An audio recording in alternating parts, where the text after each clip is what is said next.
NCERT के इस उदाहरण में पूछा गया है कि चालकों में विद्युत क्षेत्र लगाने पर इलेक्ट्रॉन त्वरित होते हैं।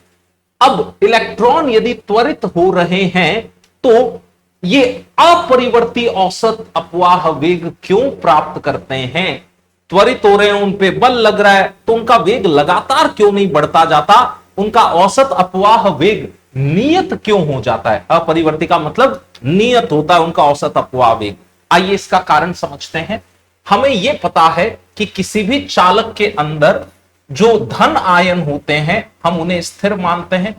ये जो प्लस से अपन दिखा रहे हैं ये स्थिर धन आयन है, और जो मुक्त इलेक्ट्रॉन है वो गति करते हैं यादृच्छिक।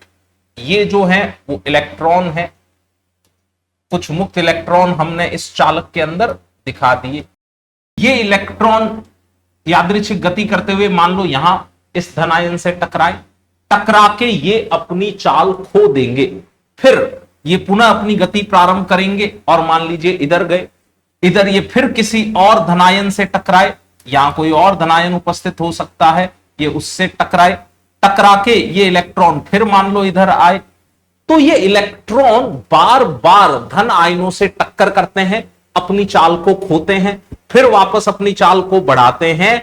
इस कारण से इनका औसत अपवाह वेग अपरिवर्ती लिया जाता है। इस बात को मैं एक और उदाहरण से समझा सकता हूं। आप मानिए कि किसी शहर में ऐसे सड़क है और हर चौराहे पर लाल रंग की ट्रैफिक लाइट ऑन है।